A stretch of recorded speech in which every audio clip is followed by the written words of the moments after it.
Hello, welcome to another edition of the Pace Report, reporting live here at the Iridium Jazz Club here in New York City.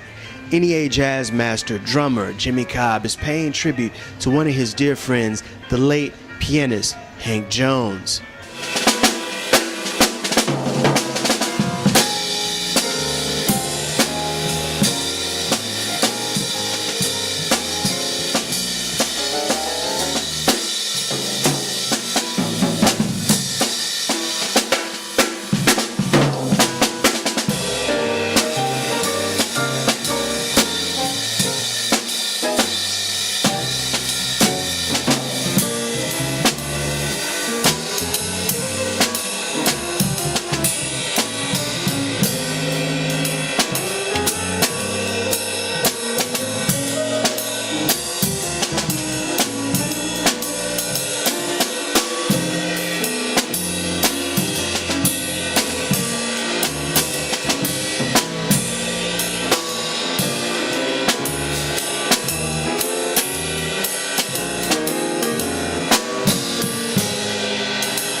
Jimmy, tonight you did a tribute to one of your dear friends, Hank Jones. What are some of your fondest memories of Hank, and how far do you guys go back?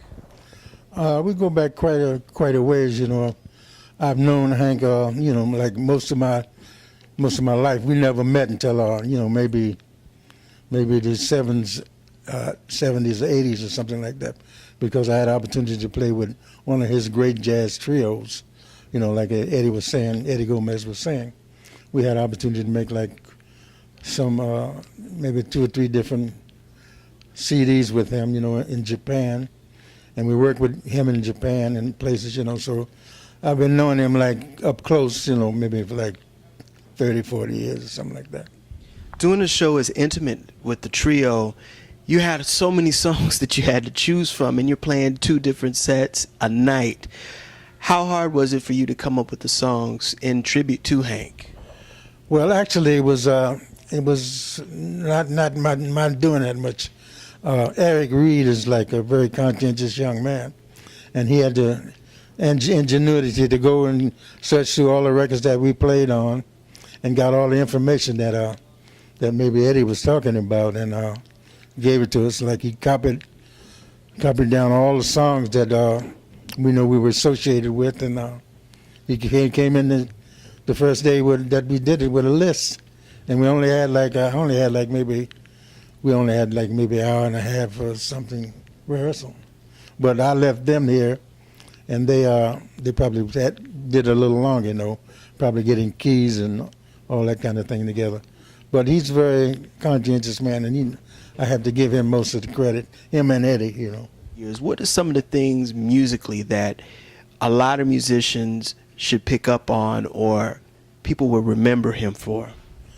Well, remember him for really being a true musician. He loved the music, and he could probably play any kind of way, in any kind of genre, and like that. And he loved to play, and he came from like a musical family. You got 2 brothers that's not too bad either. Like Thad and Elvin. Both of those.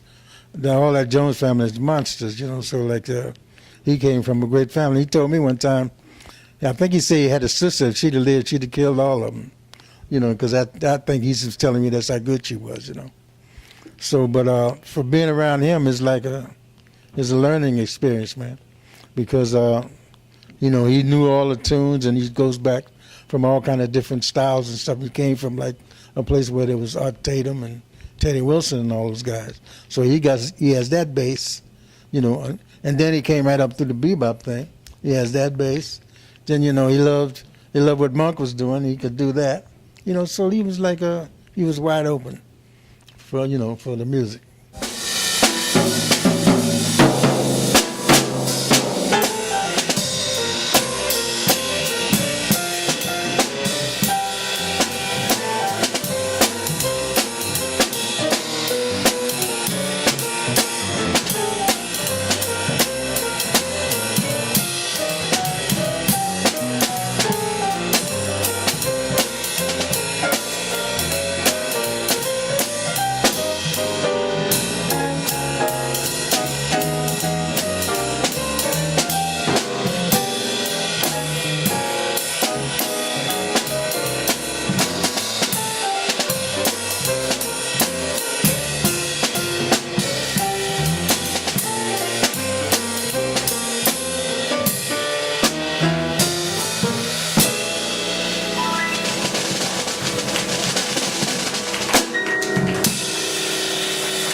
one of the most famous associations was you and Wynton Kelly and Wes Montgomery.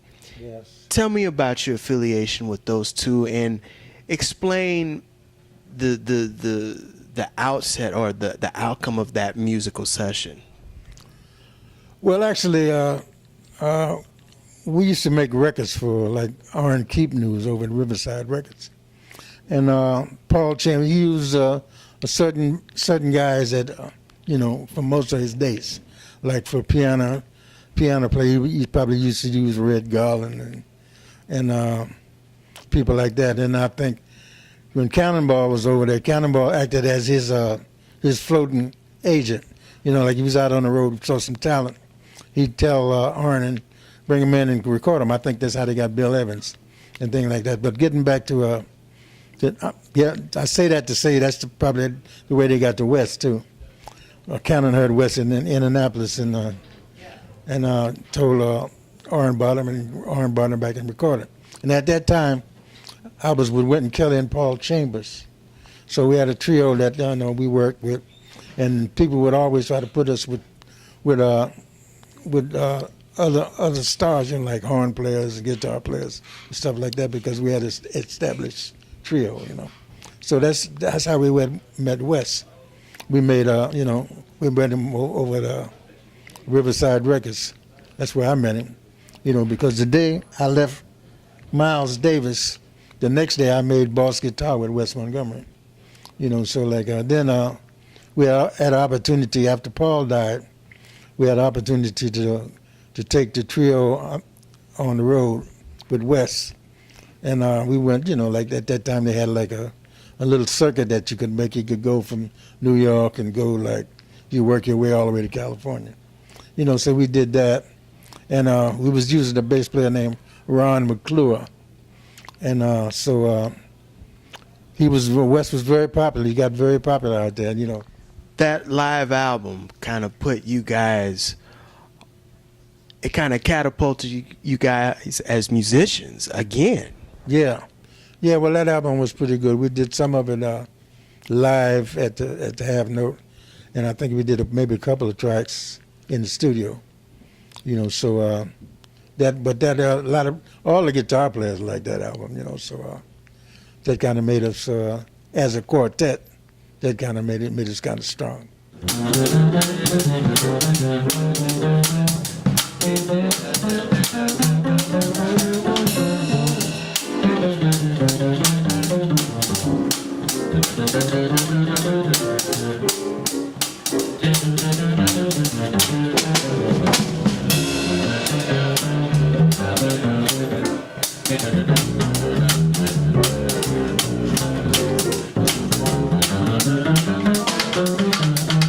That'll do it again for another edition of the Bass Report, reporting live here at the Iridium Jazz Club here in New York City. I'd like to personally thank Jimmy Cobb for his time, as well as Eddie Gomez. As always, please visit my website, www.thepacereport.com, for my weekly column and my past segments.